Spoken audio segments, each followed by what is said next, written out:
우리나라를 보십시오. 우리나라는 이제 경제적으로 그렇게 빠르게 전 세계에서 볼 수 없을 정도로 빠르게 경제가 성장하면서 사람들은 도시로 몰리게 됩니다. 원래 땅덩어리는 자꾸 인구는 많고, 그러다가 사람들이 도시로 몰려오면서 주거 문제를 해결하기 위해서 짓게 된 게 아파트입니다. 저는 목회자로 부름받기 전에 전공이 건축이었고 아파트를 주로 많이 지었습니다. 그 당시만 해도 제가 일을 할 때만 해도 아파트 한 보통 5층 정도 이렇게 아파트를 짓고, 근데 한 20층 이렇게 지으면 굉장히 고층 아파트다 막 이렇게 이야기할 정도였는데, 지금은 아무것도 아니죠. 얼마나 40층, 50층 이런 아파트들이 절비하게 100층도 아파트가 세워지고 하는 상태. 그러니까 도시의 땅은 한계가 있고 사람들이 도시로 몰리기 때문에 주택 문제를 해결하기 위해서 아파트를 짓기 시작했는데, 이제 고급 아파트들이 얼마나 많은지 모릅니다. 근데 사람들이 사는데 보면은 주거 문제를 이렇게 살펴보면은 아파트만 있는 게 아니고 여전히 그 아파트 틈새에는 이전에 살던 주택들이 여전히 있고 빌라도 여전히 있습니다. 순례주택이라는 이 소설의 내용은 어떤 내용을 다루고 있느냐 하면은 이 아파트에 살고 있는 한 가정의 이야기인데, 그 주변에는 빌라도 있고 주택도 있고 이런 경계선상에서 일어나는 여러 가지 문제들을 다루고 있습니다. 주인공이 누구냐면 오수림이라고 16살 여학생입니다. 살고 있는 집이 엄마 아빠와 함께 자기 언니와 함께 40평 아파트에 살고 있습니다. 근데 이 아파트는 역세권 또 학세권 이런 게 좋아가지고 이 아파트가 굉장히 집값이 비쌉니다.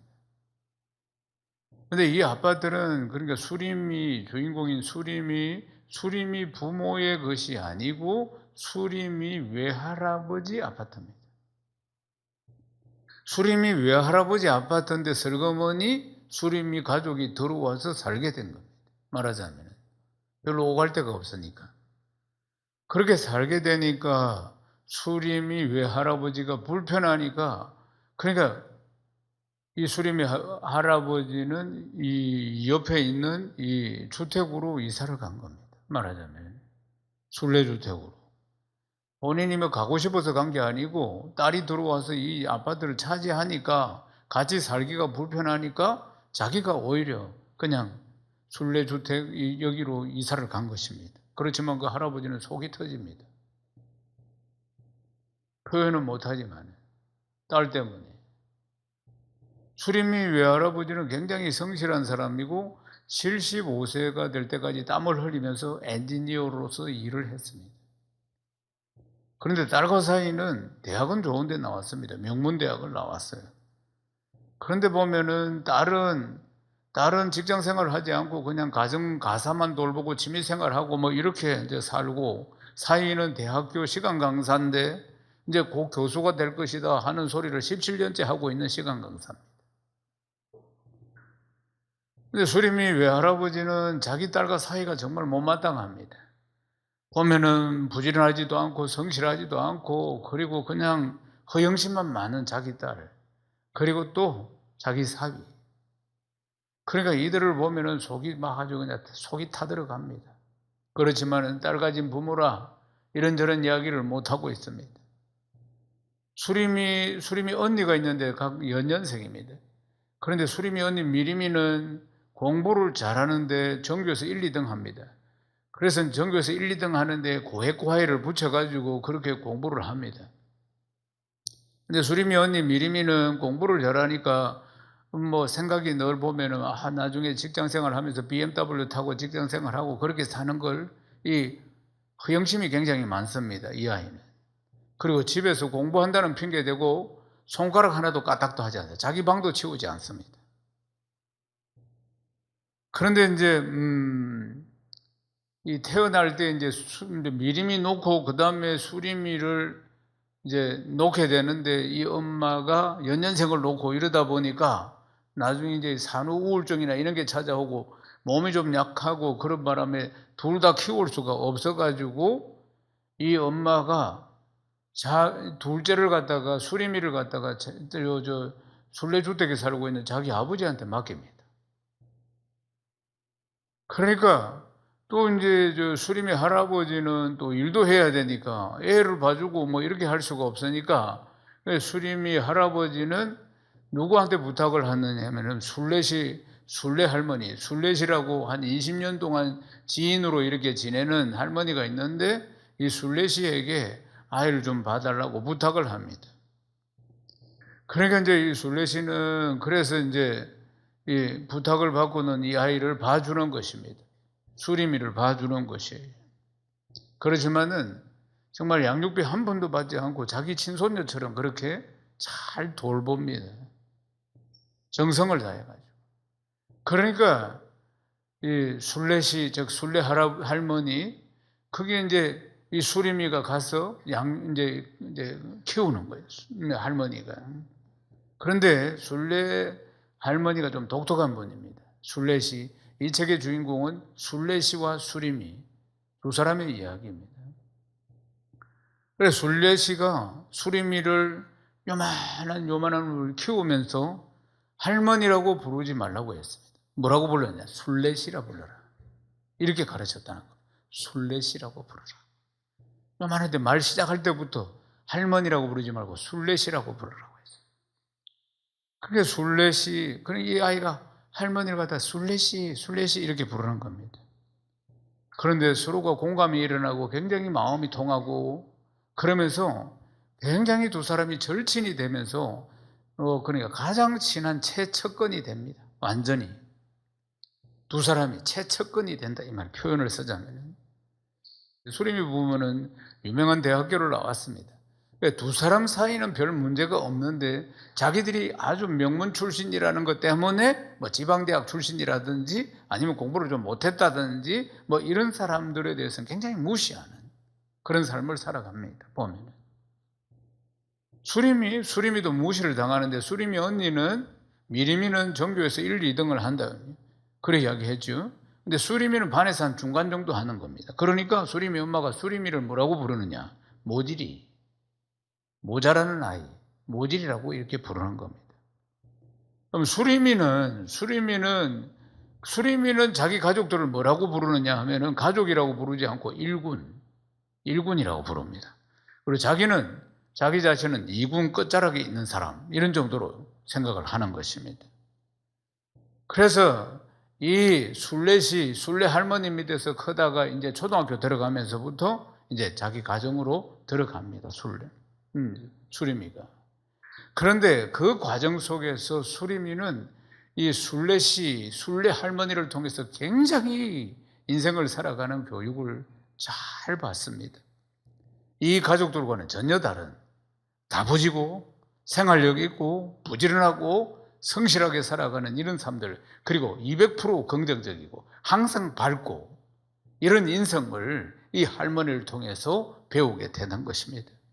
공부만 하고 손꼽도 까딱하지 않는 언니 미리미와는 전혀 다르게 수림이는 어릴 적부터 클 때부터 16살이 되면은 아르바이트를 하고 그리고 20살이 되면은 가정에서 경제적으로 완전히 독립하겠다 이런 생각을 가지고 성장을 합니다. 순례시가 수림이에게 늘 가르쳤습니다.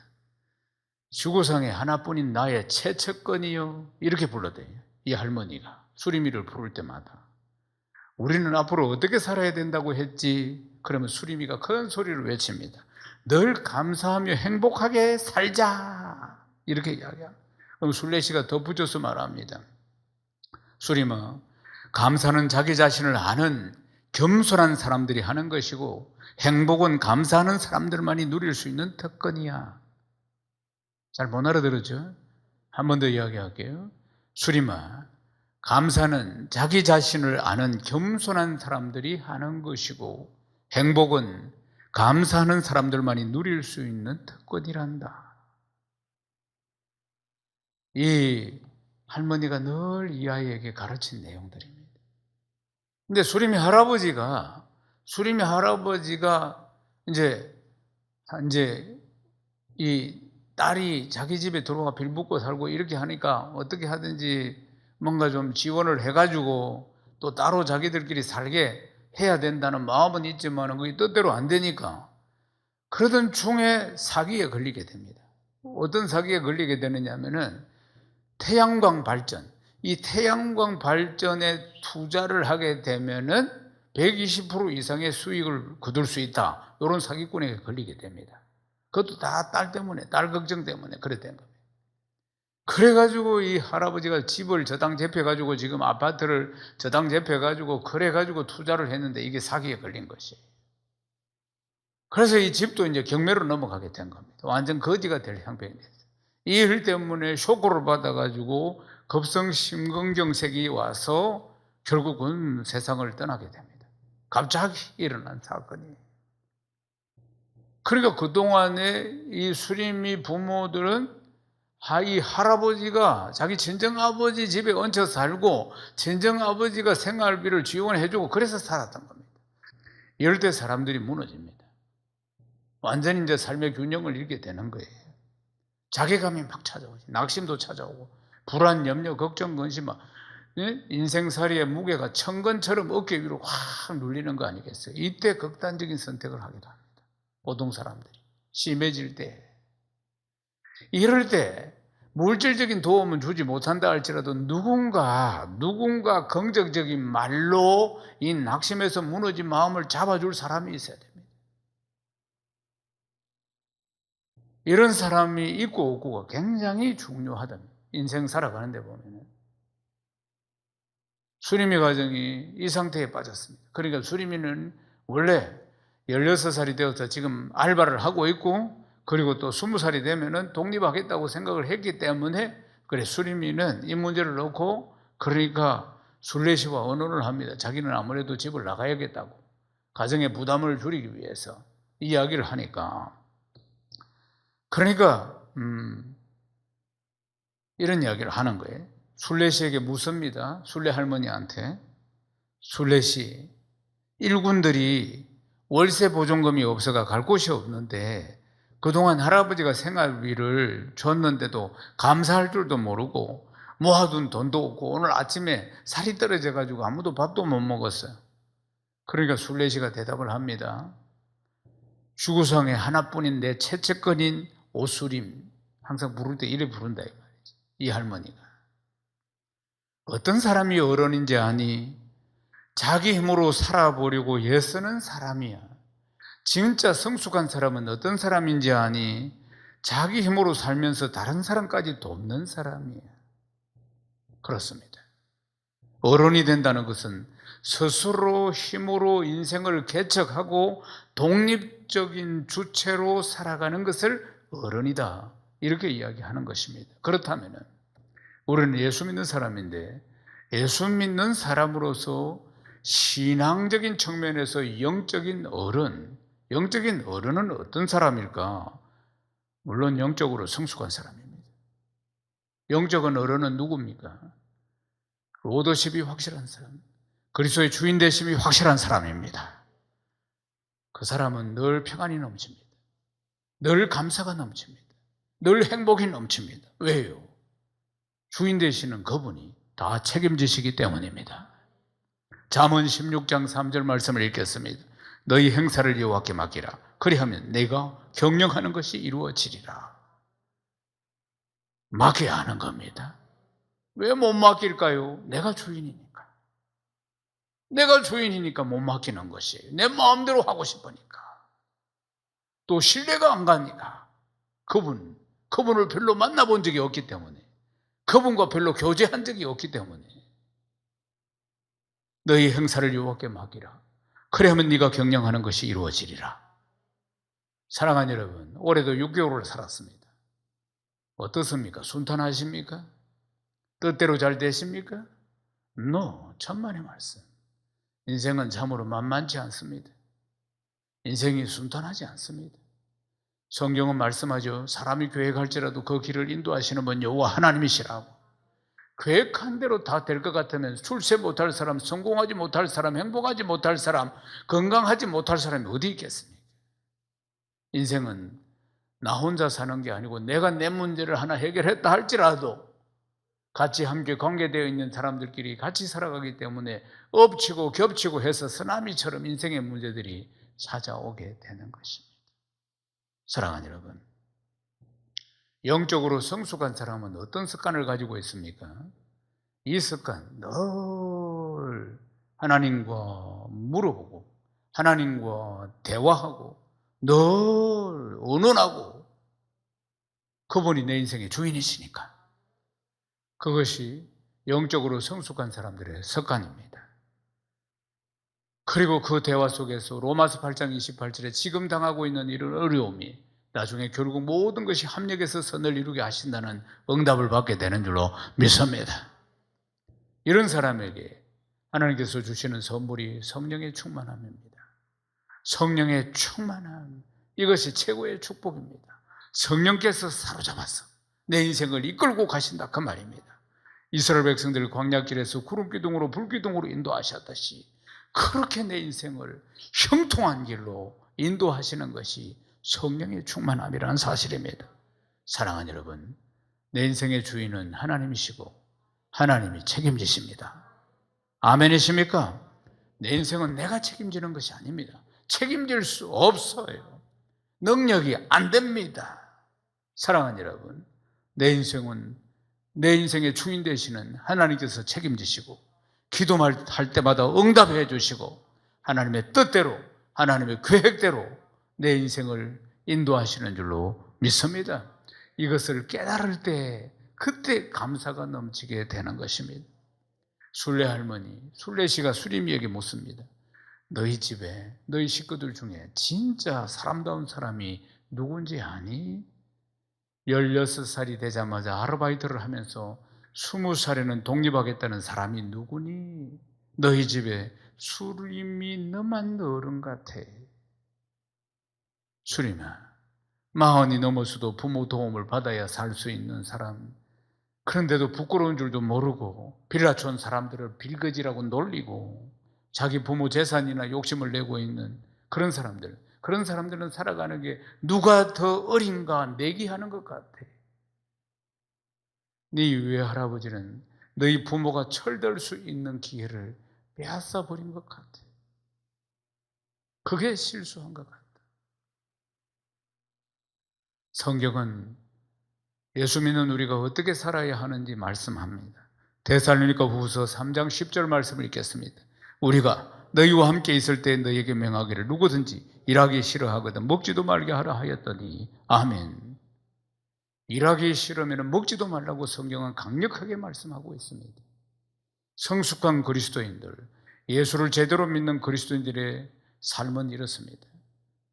그러니까 우리가 직장이나 어떤 직업을 가지고 살아갈 때 그저 돈벌이로, 그러면서 돌아서서 불평하고 불만하고 오직 돈 버는 목적으로 우리가 직장생활을 하는 것 아니라는 걸 기억해야 합니다.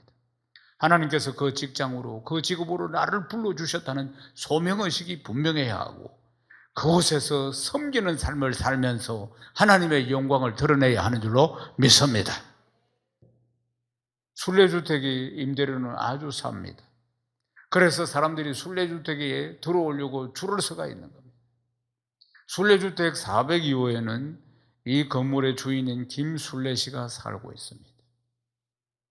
나이는 75세.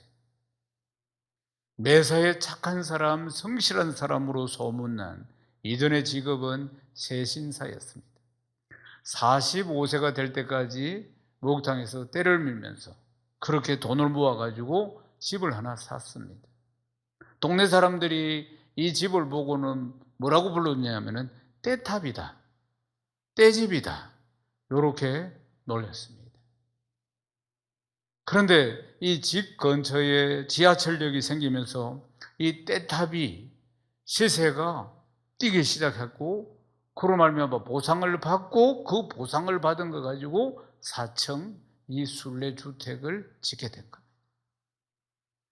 순례시는 살아가는 삶에 철저한 원칙이 있습니다. 땀 흘리지 않고 번 돈은 내 돈이 아니다, 이런 신념이 있습니다. 그래서 임대료도 필요 이상 받지 않고 통장에 100만 원만 비상금으로 남겨놓고 그 외에는 전부 다른 사람을 위해서 쓰는 겁니다. 순례시 순례시 본명은 순하고 예의 바르다 이런 뜻의 순례, 한자어가 이렇습니다. 그런데 언젠가는 돌아가야 할 인생이다. 지구별을 여행하는 순례자다. 이걸 깨닫기 시작하고는 그 다음부터는 순례, 한자를 바꿨습니다. 한글은 똑같은데 순례다. 한문을 바꿨습니다. 순례시 이 할머니가 가장 좋아하는 유명한 말이 있는데 순례자는 감사하지만 관광객은 요구한다. 이 순례시는 자기의 이름 그대로 인생이 순례자라는 사실을 깊이 깨달은 사람. 그래서 움켜쥐려고 하지 않았던 겁니다. 관광객은 보십시오. 관광객이 하는 일은 불편하다, 더 달라, 이거 해달라, 저거 해달라 이렇게 요구하는 사람이 관광객입니다. 그러나 순례자는 더 넓고 큰 시야를 갖고 미래를 바라보고 그리고 이것을 누리고 그렇게 살기 때문에 감사하는 인생이 바로 순례자인 것입니다. 수림에게 말합니다. 순례시 이 할머니가 수림아, 불평하는 관광객으로 살래? 아니면 무엇이든지 감사하는 순례자로 살래? 순례자는 늘 감사가 넘치니 행복할 수밖에 없단다. 우리 행복하게 살자. 때밀이 할 때도 늘 고객들에게 고개 숙여서 허리 숙이고 감사합니다 인사하고, 이 순례주택에 살고 있는 사람들 만날 때마다 인사가 감사합니다였고, 그러니까 이 순례주택에 살고 있는 사람들도 모두 다 이 순례시에게 감사하는 마음이 철철철철 넘치고 있었다는 사실입니다. 사랑하는 여러분, 우리 예수 믿는 사람들 성경에 어떻게 살아야 한다고 말씀하고 있습니까? 디모데전서 4장 4절을 읽겠습니다. 하나님께서 지으신 모든 것이 선하매 감사함으로 받으면 버릴 것이 없나니. 아멘이십니까? 감사함으로 받으면 버릴 것이 없는 것이 우리 신앙인의 삶이라는 것입니다. 감사를 모르면, 감사를 잃으면 세상의 모든 것이 불공평하게 보이고 만족이 없고 그리고 미움과 원망과 불편이 찾아오게 되는 것입니다. 사랑하는 여러분, 수림이는 시리에 빠진 엄마 아빠를 잠시 쉬라고 하고 자기가 저녁밥을 짓고 그리고 이삿짐을 막 꾸립니다. 부모가 얼이 빠져가지고 수림이를 보면서 이런 이야기를 합니다. 수림아, 네가 밥도 할 줄 아네. 수림아, 어떻게 이렇게 힘든 일을 혼자서 척척척척 잘하니? 경이로운 눈으로 보면서 이야기를 하는 겁니다. 그래서 이제 이때부터 수림이는 엄마가 말하는 모질이가 아니고 일군을 살리는 구원투수가 된 것입니다. 사랑하는 여러분, 우리나라가 이렇게 세계 10위 가까이 경제대국이 되었지만 자살률이 세계 1위입니다. 자살률이 세계 1위인 이유가 뭐 때문일까? 이렇게 경제적으로는 부유해졌지만 감사하는 삶이 사라져가기 때문입니다. 감사가 없기 때문에 생각을 극단적으로 하는 겁니다. 감사가 없기 때문에 극단적인 부정으로 자기의 삶을 몰아가면서 교만하고 열등한 생각들을 하기 때문에 결과적으로 일어나는 문제인 것입니다. 윤실리 작가가 신앙생활을 하면서 순례자의 삶이라는 것을 깨닫게 됩니다. 우리 인생이 순례자의 삶이다. 그래서 그걸 깨닫고 난 뒤부터 자기 안에 있는 욕심을 훌훌 털어버립니다.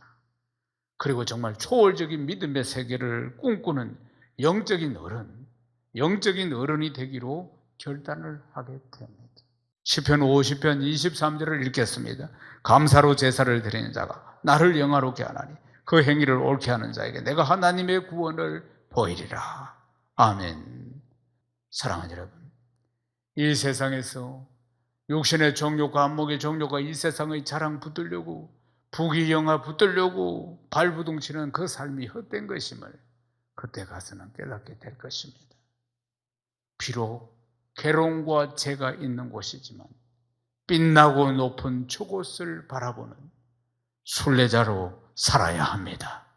사랑하는 여러분, 아침 안개 같고 들의 불꽃 같은 우리 인생입니다.